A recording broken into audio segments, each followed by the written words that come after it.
Assalamualaikum warahmatullahi wabarakatuh. Terima kasih teman sejawat semuanya telah memberikan kesempatan kepada saya untuk menyampaikan satu topik, yaitu tentang strategi meminimalisir penularan COVID-19 bagi dokter di fasilitas kesehatan. Teman sejawat semuanya, seperti kita ketahui bahwa sudah hampir 1,5 tahun kita berkutat dengan coronavirus, di mana perjalanan pandemi yang muncul diawali dari akhir Desember 2019, di mana 29 orang di pasar Wuhan positif, dalam sebulan langsung 20.000, kemudian 20 Februari 2020 sudah menyebar ke 20 negara. Tanggal 2 Maret 2020 di Indonesia sudah 2 orang dinyatakan positif varian Wuhan COVID-19. Desember 2020 varian Alpha B117 ditemukan di Inggris dan masuk di Indonesia di 5 Januari 2021 di Sumatera Selatan. Tapi saya ingat betul bahwa tanggal 20 Desember saya menemukan pasien pertama kali varian yang sangat mirip dengan varian Alpha ini. Ada ibu-ibu di rumah sakit Pertamina ya, kontrol keluhannya GI tract ya. Dok, saya sakit mah, sudah seminggu tidak makan, demamnya anget-anget, terus sakit ulu hati. Setelah kita cek ada pneumonia, kita periksa swab antigen dan PCR positif, dan ternyata betul ini varian Alpha. Menurut saya sih sudah mirip sekali dengan yang diceritakan varian Alpha. Kemudian di Januari 2021 di Jakarta sudah mulai masuk varian Delta B1617 yang muncul setelah ada acara keagamaan di Sungai Gangga di India.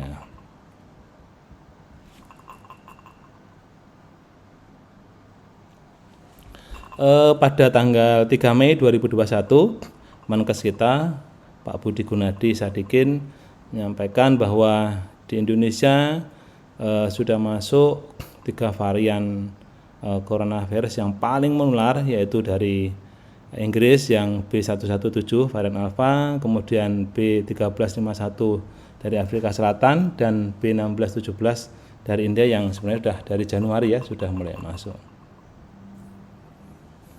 Kemudian di tanggal 7 Juni 2021 WHO sudah mengumumkan adanya varian-varian baru coronavirus dari bermutasi, mulai dari alpha, beta, gamma, delta, epsilon, zeta, theta, eta, lota, kappa, dan yang sekarang sedang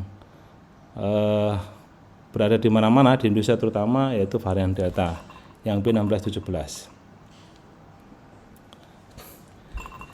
Dari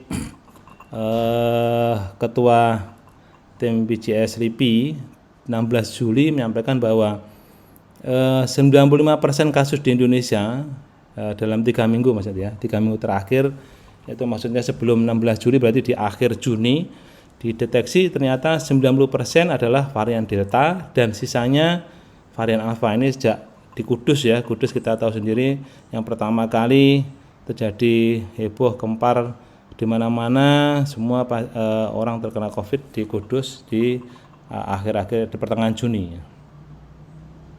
Kemudian khasnya varian Delta ini 50% lebih menular dibanding Alpha, Alpha sendiri 50% lebih menular dibanding Wuhan. Sehingga kalau yang Wuhan itu satu menginfeksi 2,5 orang lain, tapi kalau yang Delta ini satu orang terinfeksi bisa menularkan ke 4 orang yang lain, 3,5 sampai 4 orang lainnya, sangat menular sekali. Dengan gejala yang sekarang sedang banyak ditarakan juga ya, gejala yang khas biasanya nyeri, demam khas sekali seperti mirip Wuhan, tapi gejalanya lebih hebat, sakit tenggorokan, sakit semua sendi, kadang-kadang diare, sesak, sakit kepala, hidung tersumbat, gangguan pembukaan darah, capek, dan anosmia sudah umum ya, anosmia dan kecapean, dan paling khas sekali kehilangan nafsu makan. Ini yang akan datang ke tempat-tempat praktek kita. Jadi tempat saya itu sudah sekitar 2 minggu ini pasien selalu, dok saya sakit lambung, sakit mah. Kita cek ternyata pneumonia, dan saya tanya selalu, 2 minggu ini pernah ada demam? Ya dok, demam 2 hari. Setelah itu sakit-sakit sendi? Ya. Ada batuknya? Ya. Kita foto positif pneumonia, kita swab positif antigennya. Ini yang perlu kita waspadai. Kemudian ini belum selesai Delta kita tangani, muncul lagi dari Delhi sendiri. Vinod Skaria mengatakan Delta sendiri sudah bermutasi menjadi B1617 2.1. Nah, di mana yang varian Delta Plus ini dikenal dia akan mempunyai kemampuan menolak terapi antibodi monoklonal yang sedang baru dicanangkan.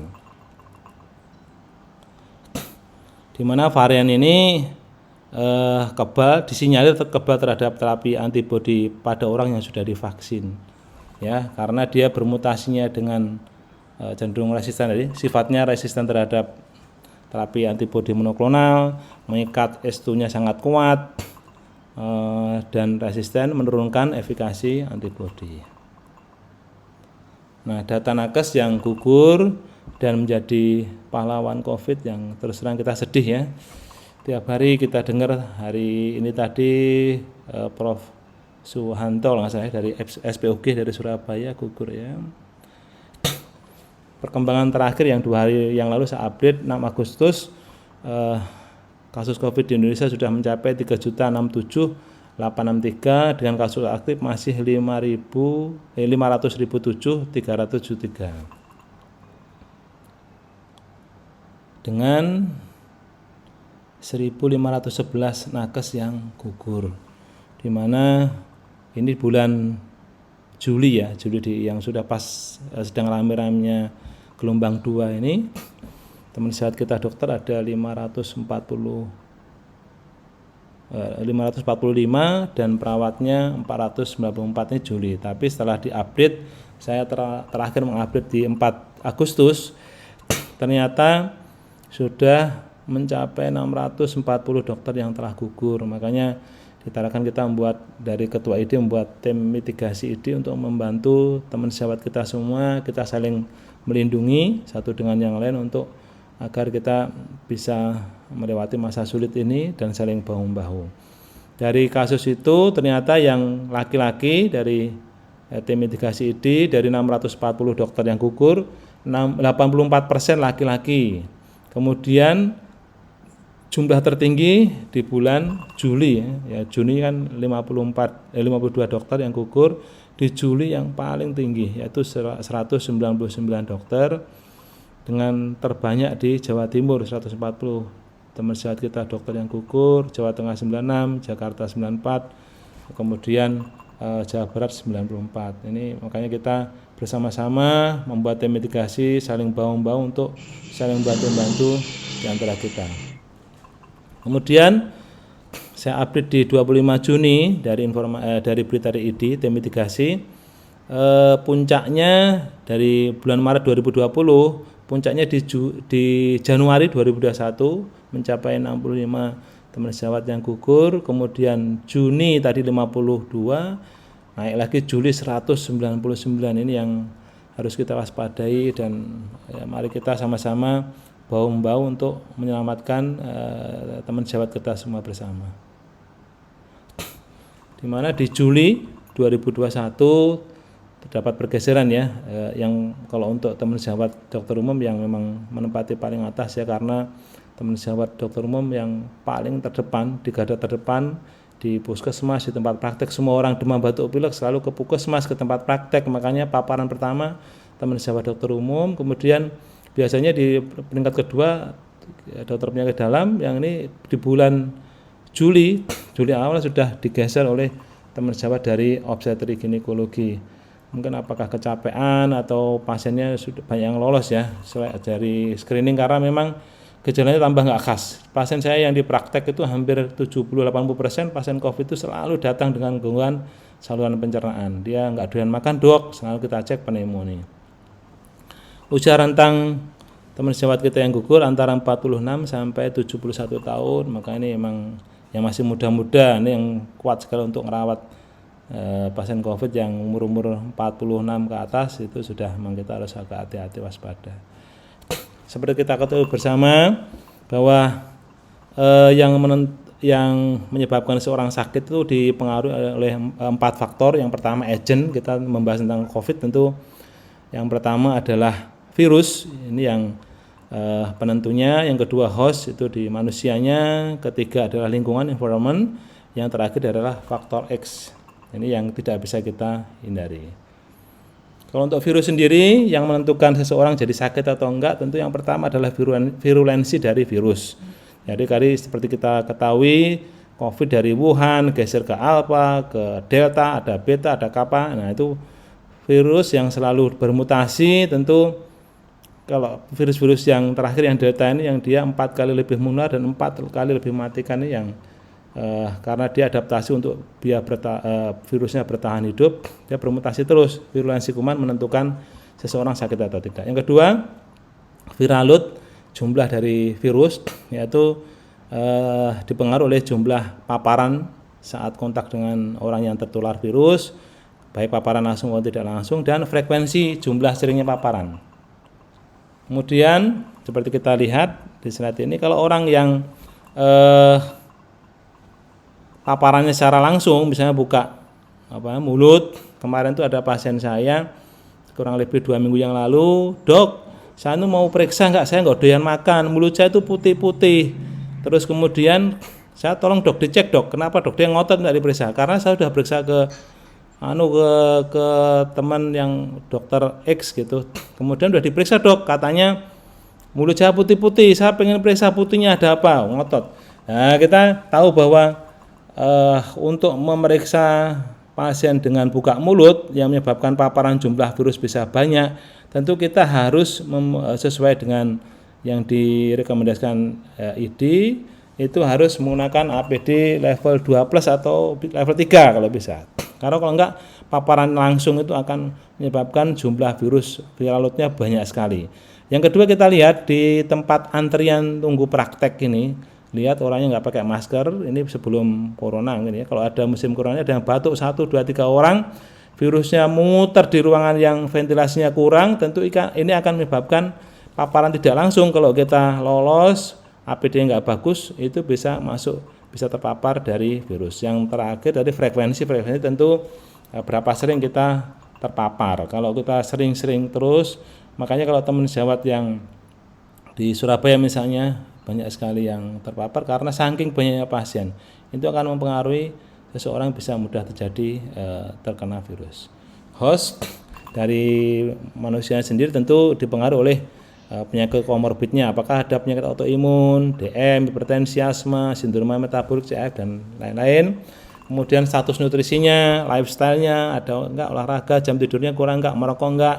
Kemudian beban kerja atau stresor fisik, karena kalau kelelahan itu menyebabkan lengah. Kadang-kadang kita lupa mana yang harus dipakai duluan waktu pasang APD-nya kita lupa, karena apalagi tambah umur ya, saya tambah tua ya, bisa kita lupa itu kalau pakai APD urutan-urutan yang karena urutan ini tadi, kalau urutan melepas APD apalagi level 3, kalau salah urutan kita bisa sangat berisiko terpapar virus corona.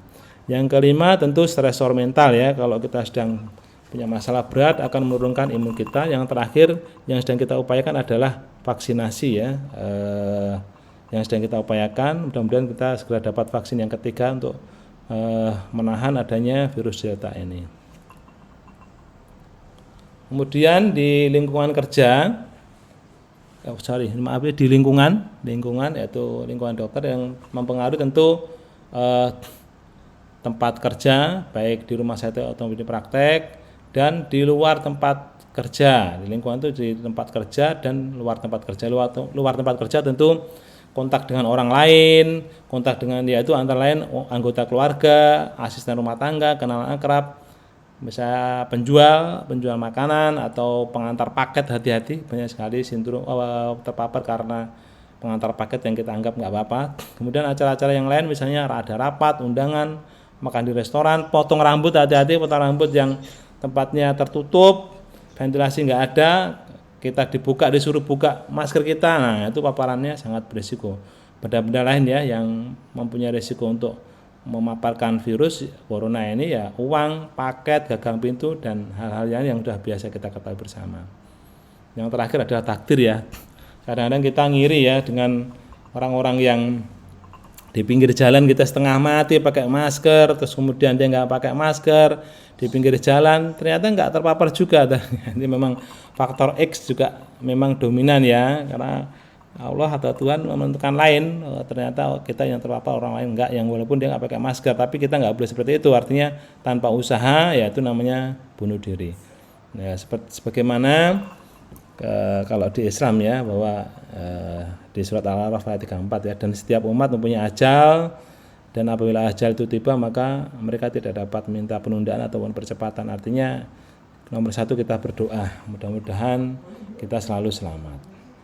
Kemudian sumber penularan COVID-19 bagi dokter. Sumber penularan itu bisa dari fasilitas kesehatan ataupun non-vaskes. Dari vaskes sendiri yang kita bahas sekarang yaitu dari tempat praktek. Yang kedua, praktek pribadi maksudnya ini. Yang kedua di rumah sakit. Kemudian sumber penularan COVID di vaskes akan kita bahas satu persatu, terutama di praktek atau di poliklinik atau di puskesmas. Yang pertama yaitu kontak dengan pasien sesama nakes. Jangan lupa, nih kadang-kadang kita lupa, dianggap sesama nakes itu aman, padahal bisa dia OTG, kita bisa tertular ya. Kemarin saya punya pasien yang di salah satu bank terkenal di sini, karena dia pakai masker. Dok, saya tuh pakai masker dok, ketemu sama teman saya, dia habis makan nggak pakai masker, ngobrol 5 menit, habis itu 3 hari saya demam-demam, sakit sendi. Nah, karena dianggap akrab, nah ternyata dia ikut terpapar virus corona, dan dia sendiri sedang mempunyai penyakit psoriatik. Waduh, sedih karena dia harus minum MTX, ada paparan corona. Kasihan ya, memang ya, kita harus hati-hati. Kita anggap semua teman baik nakes non nakes adalah orang yang terpapar, itu yang paling aman. Kemudian hati-hati kontak dengan barang-barang yang terkontaminasi virus ya, virus corona banyak ya, mungkin gagang pintu dan sebagainya, kita harus selalu waspada. Usaha pencegahannya bagaimana? Ini saya mengacu di pedoman standar perlindungan dokter yang dikeluarkan oleh ID di era COVID. ID di Agustus 2020, tentu ini banyak yang harus dirubah karena sudah ada munculnya varian-varian baru, akan menyesuaikan tentang bagaimana kita menggunakan APD. Ya, tentu usaha paling penting adalah berdoa dan tidak takabur. Sebelum melakukan apapun kita berdoa minta perlindungan kepada Allah SWT dan tidak takabur. Saya udah pakai masker, udah bagus, ruangan saya udah disteril dan sebagainya, aman aja. Tidak ada yang menjamin. Karena kadang-kadang titik lemah kita, kadang kita lupa untuk pas waktu betulkan masker, megangin tangan kita nggak cuci, megang masker, habis itu kita nyentuh yang lain yang memicu munculnya kita terpapar. Naudzubillah. Jadi kita harus tetap nomor satu berdoa dan tidak takabur bahwa APD kita udah bagus, enggak ya, kita harus tetap berdoa, harus waspada. Kemudian upaya yang dilakukan di tempat praktek pribadi atau di poliklinik apa aja, dipengaruhi oleh kita bisa memodifikasi, apalagi tempat praktek ya, kita bisa ngatur sendiri. Tentu yang pertama terkait dengan APD kita, nomor 2 tata ruang praktek kita, kemudian yang ketiga cara memeriksa pasien, yang keempat tentu frekuensi paparan atau frekuensi dari praktek kita. Yang pertama APD, yang ini penting sekali. Jadi APD itu tentu sesuai dengan tingkat risiko, tetapi kita harus ingat bahwa anggap bahwa semua pasien dan semua sesama nakes itu adalah terpapar COVID. Karena kalau enggak kita lupa, kita lengah, kita anggap tidak kenapa-kenapa, ternyata dia positif ya. Terus kemudian yang nomor 2 macam-macam APD yang akan kita bahas, yaitu tentu yang pertama masker, 2 face shield, 3 kacamata atau Google, 4 topi, nomor 5 gaun, nomor 6 apron, nomor 7 glove, nomor 8 sepatu ya. Ini kita ambil dari FKUI RSCM bagian neurologi, tapi sebenarnya sama dengan yang di buku panduan tadi dari mitigasi ID. Level 1 itu digunakan pada tenaga kesehatan di triase sebelum pemeriksaan dan tenaga kesehatan di poli umum. Nah, ini Ini yang sekarang harus sudah berubah ya, karena yang pertama kacamata ini pasien yang datang ke poli umum atau di puskesmas atau di teman jawat dokter umum itu justru yang bergejala demam batuk pilek datang. Makanya kita nggak bisa lagi pakai menggunakan masker bedah dan tidak menggunakan kacamata. Mungkin untuk administrasi itu pun masker bedah pun sekarang harus dirangkap dengan kain untuk teman-teman yang bagian pendaftaran mungkin bisa. Terus kemudian baju kerja yang khusus ya harus, kemudian handscoon, alas kaki harus digunakan. Nah level 2 ini penting. Jadi minimal teman-teman sejawat, baik dokter umum ataupun teman-teman yang praktek di praktek pribadi ataupun di poliklinik yang biasa, itu sudah harus masuk ke level 2 yang pertama. Ini disarankan di triase COVID atau di klinik demam. Ada sekarang pasien datang itu nggak ada cerita saya demam dok, sangat jarang kalau ke poli penyakit dalam tempat saya itu. Terus selalu datang, dok saya sakit mah. Padahal kita tanya panjang lebar, ternyata dia seminggu yang lalu demam, ada batuk sedikit-dikit. Kemudian kita periksa pakai stetoskop, ada rongkinya, foto pneumonia, sudah COVID itu hampir tiap hari di tempat praktek saya sama 70-80% seperti ini ya. Keluarnya selalu bilang, dok saya sakit lambung, sakit mah, itu selalu dia bilang. Terus kemudian di level 2 di ruang isolasi, termasuk isolasi ICU, kemudian pemeriksaan imaging ya, terutama pasien yang suspek ataupun yang sudah terkonfirmasi ini pun, maupun yang suspek maupun enggak, anggap aja semua orang suspek karena kita nggak bisa milih sekarang. Gejalanya sudah sangat tidak khas, apalagi alfa, apalagi delta. Delta mungkin dia demam batuk pilek di awal, biasanya 2-3 hari aja, setelah itu nggak ada keluhan. Nah pasien datang di hari ke-7. Kalau dia ronsen, CT scan, nah sudah selesai sudah. Kita kelolosan untuk ngecek pasien COVID dengan APD level 1, kena sudah. Kemudian pemeriksaan bagian non respiratori dan suspek ini pokoknya intinya pasien yang teman-teman sehat yang di klinik-klinik biasa pun sudah harus menggunakan level 2, tidak bisa level 1. Terdiri dari tentu penutup kepala, ada goggle, ada masker N95, handscoon, apron harus pakai ya, atau gown, alas kaki.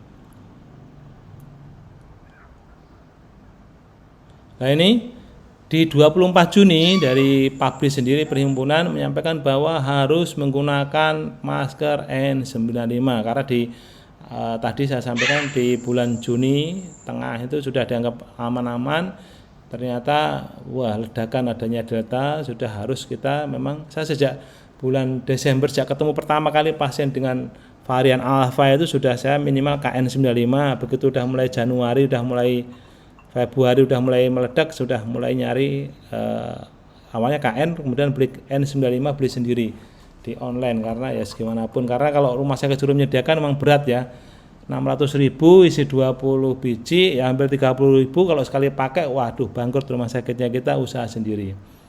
Kemudian teman sejawat yang ini dari edaran PABRI, teman sejawat yang umur di atas 60 sebaiknya udah ngatur untuk waktu jam prakteknya diatur. Level 3 ini untuk teman-teman yang melakukan tindakan yang aerosol dan teman-teman yang menangani COVID di ruangan COVID ya, menggunakan coverall, kemudian handscoon, N95, boot ya. Kemudian yang kedua masker. Masker ini tentu harus menyesuaikan jenis,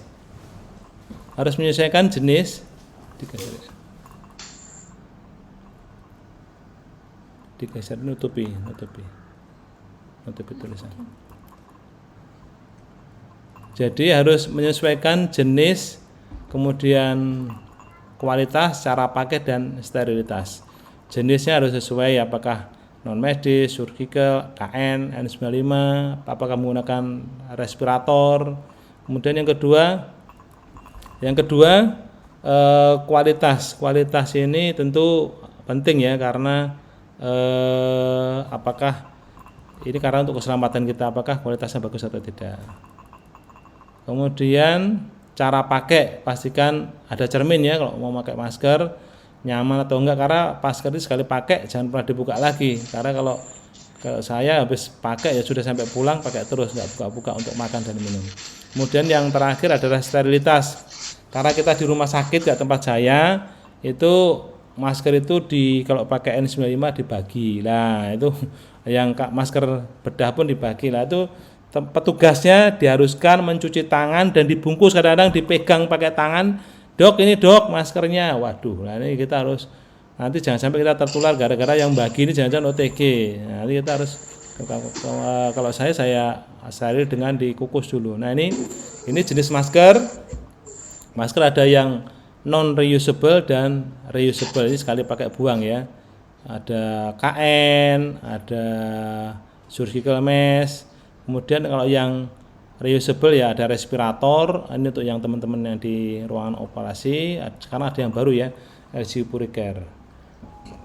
Efektivitas masker seperti kita ketahui, teman-teman saya sudah tahu semua ya, bahwa yang pertama kalau yang N95 itu untuk virus bisa menahan sampai memfiltrasi sampai lebih dari 95%. Kalau surgical mask ini yang asli masker bedah ya. Kalau kita sering beli itu yang ini, yang masker karbon karena dia mirip dengan surgical tapi ternyata enggak ya. Terus kemudian ada yang apalagi yang spong yang nol ya.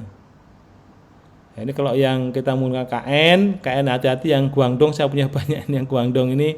KN95 ternyata efektivitasnya hanya 53,2%. Tapi kalau yang KN-nya ini punyanya 3M, mahal memang ini ya, 97,6%. Kalau masker tali, ini yang surgical mask betul tali deh ya, 71%. Kalau yang airloop ini hanya 38%. Ini kalau yang N95, nah ini variasinya banyak. Kita sering menggunakan yang ini, yang 1860. Ini 98,5%. Kalau yang bagus lagi yang 1870. Ini memang rapat ya. Kalau yang ini bisa ada celahnya, sehingga kadang-kadang saya lapisi di dalamnya. Harusnya nggak boleh lapis, tapi saya lapis di dalam karena khawatir celah di sini. Celah di sini bisa lewat udara masuk. Kalau yang ini betul-betul rapat karena dipencet pengaitnya itu di hidung itu bisa dijepit, bisa bagus. Nah, ini untuk yang N95, teman sahabat semuanya. Jadi terutama teman-teman yang melakukan intubasi udah paham semua mungkin ya, intubasi, pengambilan resep tenggorokan, yang nebul, PCR, CPR itu kemudian induksi sputum ya, ini harus pakai N95.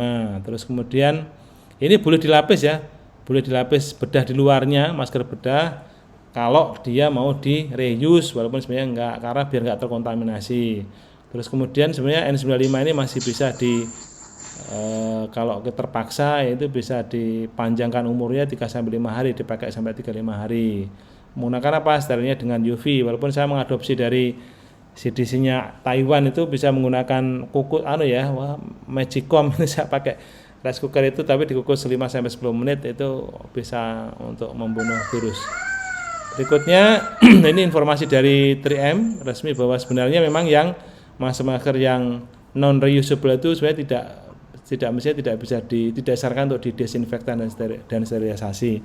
Karena kemarin pertemuan terakhir, kalau khawatirnya yang disteril dengan cairan desinfektan itu memicu munculnya kanker ya. Tapi kalau terpaksa ya tadi dilipat, masukkan di kantong 5 hari dengan argumen 5 hari virus sudah mati, kita pakai lagi atau pakai UV, atau kalau saya pakai rice cooker tadi tuh. Ini yang untuk membedakan asli dan palsu. Ini yang penting ada TC 84A0006 untuk yang N95 punyanya 3M ya. Ini bisa dicek di situsnya 3M resmi. Oh, ini palsu apa enggak ya? Kalau asli lebih bagus sih memang. Terus kemudian kalau yang masker-masker biasa ada kode AKL-nya. Kemudian double masker sudah dibahas kemarin ya. Ini yang CDC menyampaikan bahwa untuk varian baru Delta ini nggak bisa dengan cukup satu masker, harus double dengan masker medis dengan kain karena meningkatkan ya, tadi ini diikat di pangkal dari masker medisnya. Ini efektivitasnya kalau hanya ini masker biasa itu 56% masker medis ya. Kalau diikat jadi 77%, kalau di double bisa 85,4. Dengan syarat ini betul-betul masker medis, bukan yang karbon tadi ya kita biasa dijual tuh. Kemudian ini kombinasinya bagus. Kemudian kombinasi dengan masker yang lain tidak disarankan ya. Ini N95 ini nggak perlu di double kalau yakin ini cara makainya betul. Nah, tapi kalau kita dapat di rumah sakit, kadang-kadang karena berat ya kalau disuruh sekali pakai buang, kita lapisi dulu pakai masker bedah baru N95, karena nanti waktu kita melepas N95 ini, kalau kita nggak pakai masker medis ini akan akan kita ada jeda kita tanpa menggunakan masker. Nah, itu malah berisiko. Waktu kita lepas ini tanpa masker masuk udara ke sini, ya berisiko tertular COVID. Nah, kita pakai dalam itu, kalau kita pakai begini dilapis ini sama sekali tidak ada celah untuk kita terpapar karena selalu ada maskernya. Terus kemudian untuk kalau pengen dipakai agak lama 3-5 hari dilapis dengan medis di luar. Ini benar ngap ya, tapi saya pakai terus sih. Walaupun ini masih diperbolehkan. Kemudian jangan lupa sebelum menyentuh masker, ini yang tukang bagi PPI ya, harus cuci tangan. Yang kedua, jangan sampai menyentuh di pas yang mau dipegang orang. Nah, ini harus ini tolong, ini sering harus disosialisasikan ke teman-teman yang bagi masker di rumah sakit. Kemudian untuk kacamata dan face shield tentu kita pilih yang paling nyaman karena digunakan lama, paling aman yaitu betul-betul terlapis baik. Kemudian selalu dicuci desinfektan. Kalau kita habis pakai, kita cuci ini di sini dengan cukup air sabun ya. Air sabun semuanya dicuci. Terus kalau habis pegang sini, kalau ini kan sudah kontak dengan pasien di sini. Jangan sampai ini kita megang-megang depan ini, habis itu lepas kita megang muka kita, sama dengan kita masukkan virus ini ke muka kita. Kalau yang begini ini karena dia dari gabus nggak bisa dicuci nih, ini cepat rusak. Makanya kalau bisa pakai yang ini memang berat ya. Kalau saya biasa pakai 4 jam di poli ataupun di praktek, aman aja sih kalau terbiasa. Kacamata ini murah ya, bisa 8.000 sampai 9.000 rupiah online nih. Kali kalau beli di 3M kemarin ada yang hampir 200.000, ini kita beli yang murah aja, di mana murah 8.000 9.000. Ingat jangan sampai kalau bisa alat-alat begini jangan dipakai rame-rame, karena kita kerja di rumah sakit kadang-kadang itu pakai satu orang, nanti dokternya ganti lagi lah. Kalau pas ini desinfektannya nggak bagus sama teman-teman, nanti bahaya, berisiko menularkan. Makanya kalau kita bisa beli sendiri, dibawa sendiri, taruh rumah sakit itu tulisin namanya, dokter A, dokter B ya, kita enak tuh. Terus kemudian yang paling penting ini tata kelola ruangan. Kalau di praktek kita bisa ngatur sendiri, tapi di rumah sakit kita memaksimalkan apa yang sudah ada. Satu, ventilasi yang bagus, udara harus bisa bergerak. Kalau di tempat praktek saya itu dibuka jendela, pintunya nggak pernah saya tutup. Pokoknya di tempat anamnesa dibuka, nanti pas di tempat pemeriksaan fisik baru kita tutup. Kemudian yang kedua, jaga jarak antara kursi pasien dan dokter penting ya. Walaupun kita pakai akrilik, kita pakai jaga jarak juga tetap. Karena kadang pasien batuk bisa menyemprot ke kita. Akrilik, terus ada sekat ya, kemudian exhaust harus ada, HEPA filter, UV, tempat sampah baik medis atau non medis harus ada, wastafel penting sekali, cairan dekontaminan harus, karena kalau pasien batuk nyemprot di di meja kita segera kita semprot, jangan sampai dia numpuk di situ. Dan yang terakhir pemanas ruang, ini ada cerita unik ini saya ceritakan di belakang. Ini kalau berdasarkan dari tim mitigasi ID tadi, bahwa penting bahwa jangan sampai ini kalau ada pintu, ini jendela, nakesnya di sini gitu. Kalau udaranya ke sini ya ini kena nakesnya. Nah, yang bagus ini udaranya ke sini, dari udara nakes baru ke pasien ya. Ini kalau yang di buku tadi, buku panduan tim mitigasi ya, ada UV-nya, ada penyaring udara, ada exhaust, cahaya matahari masuk, udara segar masuk. Wah, ini ruang praktek yang paling ideal. Ya, kita maksimalkan apa yang bisa kita kerjakan. Setting ruangan pribadi ini tempat praktek ya, yang kita bisa ngatur-ngatur sendiri maunya kita. Ini contohnya di praktek saya, mungkin bisa salah satu contoh aja, nanti silakan sendiri ya. Yang pertama, ini ruangan anamnesis ya. Satu, harus ada jaga jarak antara meja dokter dan tempat duduk pasien. Kemudian kita pasang sekat akrilik, penting ini sudah umum ya. Kemudian ada sekat akrilik, UV-nya di sini kita taruh di tempat anamnesis, ada exhaust, kemudian sepatu boot yang biasa kita pakai, ada desinfektan ya kita siapkan, dekontaminan. Kalau ada pasien naruh barang-barang ke sini habis batuk cekrek-cekrek gitu, kemudian tangannya megang sesuatu, naruh masukkan ke sini, dok ini hasilnya, waduh, ini kita semprot langsung di sini, apalagi bawa uang, semprot di sini. Kemudian ini rice cooker uang, ini kreativitas kita masing-masing, banyak di YouTube ada tuh. Nah ini, kenapa kok bisa disiapin rice cooker? Karena saya lihat dengan mata kepala sendiri sebelum zamannya COVID, pasien TBC batuk darah itu mau nyerahkan duit begini, dijilat dulu uangnya, dihitung, jangan dia khawatir kalau uangnya lengket kelebihan dikasihkan ke dokternya. Dihitung satu persatu, dijilat lagi. Nah, dikasihkan dokternya. Dulu kalau saya sempat pakai alkohol, jadi lama-lama alkoholnya habis. Sehingga saya punya ide, gimana caranya? Ini waktu sempat geger ya, Inggris kalau nggak salah ini ya, menyarankan untuk tidak menyentuh muka, ini jilat kertasnya, untuk buka kertas itu dijilat pakai ludah. Nah ini baru aja beberapa bulan yang lalu pasien saya udah COVID, orang tua pas kita nulis, kemudian dia buka masker, tangannya itu menjilat uang ini, dihitung biar nggak lengket, diserahkan ke saya. Pasien udah suspek COVID, aduh batuk, demam, pilek, sudah kita masukkan langsung ke sini. Ini alhamdulillah nggak terbakar ya, tidak terbakar. Terus yang berikutnya, mohon mungkin yang tidak di unmute ya, minta tolong suaranya masuk, ini salah satu peserta. Jadi untuk ruang periksa itu bisa diatur seperti ini ruang periksa pasien. Satu, ada cermin, fungsinya untuk ngatur masker kita udah betul belum. Harus cuci tangan setiap megang pasien, sebelum megang, setelah megang itu pastikan kita cuci tangan. Kemudian masker sampah medis kita taruh sini, yang tisu taruh sini. Kemudian ada air purifier atau HEPA filter kita taruh sini. Jadi ada pasien di sini cekrek-cekrek, batuk, kita bisa nyalakan kenceng ya. Ada alkohol untuk setiap stetoskop, kita setiap pasien kita selalu bersihkan baik sebelum pakai atau setelah pakai, agar mata stetoskop tidak menularkan ke orang lain, kita mendolimi orang lain kalau kita nggak bersihkan stetoskopnya. Ini sebenarnya udah lama ya, setiap mau ganti ke pasien harusnya dibersihkan stetoskopnya. Kemudian untuk tempat sampah gon kotor dibuang. Kemudian pintu kalau pas nggak ada pasien dibuka aja biar udaranya ganti terus. Ini kalau di rumah sakit ya, karena keterbatasan ya kita modifikasi apa yang bisa kita kerjakan. Cermin ada, wastafel ada, alkohol kita siapkan, akrilik ada, jaga jarak tetap, pintu selalu terbuka. Kemudian sampah medis non medis. Nah ini saya sarankan teman-teman kalau memungkinkan dibuka jendela, pintu buka semua, ini dari poli dibuka dari luar biar udaranya keluar masuk untuk mengurangi viral load ya. Ada kesempatan buka pintu, buka jendela lebar-lebar.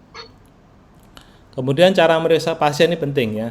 Yang pertama, usahakan pasien tidak melihat jarak kita secara langsung, suruh noleh. Kalau saya suruh noleh ke dinding Pak, dan mau selalu begitu ya, biar enggak mengurangi kalau dia batuk enggak muncrat ke kita. Kedua, badan kita usahakan tidak nempel ke pasien dan buat jarak saat memeriksa. Nanti kita memodifikasi stetoskop ya, dan tidak terlalu berlama-lama kontak dengan pasien pada saat periksa. Nah ini yang saya pakai kalau di praktek itu pakai jas hujan ya, karena saya nggak punya laundry itu, nanti harus dibawa ke mobil, nanti repot lagi, harus nyucinya paparan ke mobil ada, kalau ditaruh di tempat praktek nggak ada tim khusus yang laundry yang khusus rumah sakit, jadi terpaksa seperti ini dibuang, nanti selesai praktek dirobek dibuang. Kalau yang di rumah sakit enak ya, ada tim dari tim laundry, jadi kita pisahkan di tempat yang infeksius, yang ini bisa pisahkan. Terus kemudian kalau saya lipat ya. Kenapa dilipat dok? Karena kalau kita pakai yang panjang sampai segini, ini tangan kita yang habis nyentuh pasien masuk ke dinding ini, ke meja. Kalau masuk ke meja, mohon di unmute ya teman sejawat yang masih nyalakan ya. Halo, minta tolong panitia. Minta tolong di unmute ya. Jadi kalau yang meja ini kalau kita pakai yang panjang, teman-teman yang pakai jilbab ya tentu harus sering disemprot ini ya, biar tidak memudahkan virusnya nempel di meja, habis itu kita megang muka kita ya. Kemudian teknik meriksa tadi ya, satu pakai glove, setiap pasien satu glove, boros memang tapi harus keselamatan kita. Kemudian jaga jarak, nggak terlalu nempel. Kemudian stetoskopnya kita sambung. Saya potong segini, kemudian disambung ya, biar kita nggak disambung dengan dalaman infus itu, jadi lebih panjang, kita nggak terlalu harus nempel ke pasien. Kalau di visite, karena pada saat visite pasien kita di zona hijau ya, atau urin pakai full, habis dipakai dilepas ya, habis memeriksa pasien di situ selesai dibuang, kita pakai baju yang di dalam aja. Ini kalau yang teman-teman yang di zona merah, yang di pasien terkonfirmasi, hati-hati lepas APD. Ini seperti biasa ya, udah paham semua teman-teman, cara makainya, cara ngelepasnya sudah paham ya. Ini hati-hati kalau kita kecapean, kurang konsentrasi ya, kita bisa terpapar karena pelepasan APD ini yang sangat berisiko. Kemudian tentu akan penting lagi kita harus memperhatikan frekuensi paparan ya. Jadi jam praktek diperhatikan, lamanya jam praktek, dan baik hari ataupun jam prakteknya, lama kontak dengan pasien, dan kalau bisa diadakan dengan telemedicine biar nggak terlalu kontak dengan pasien. Kemudian risiko penularan, nah ini penting lagi, risiko penularan setelah pulang dari vaskes ini yang bisa memicu kita terpapar kalau kita nggak hati-hati. Yang pertama di mobil itu kalau kita pulang praktek, baju kita nempel ke pasien, tentu harus kita siapkan satu dekontaminan rutin ya, di stang atau di jok mobil. Nggak harus pakai alkohol ya, bisa pakai campuran antara detol sama sabun cair. Kemudian pasang portable air purifier, tidak memegang muka sebelum cuci tangan ya. Segera mandi, yang paling penting ini kunci utama. Kalau teman-teman bisa mandi di rumah sakit jauh lebih bagus, ini sangat melindungi. Kalau nggak sempat ya, kalau misalnya pulang ya pakai jalur khusus, jangan langsung masuk rumah, mandi dulu, kemudian baru ketemu keluarga.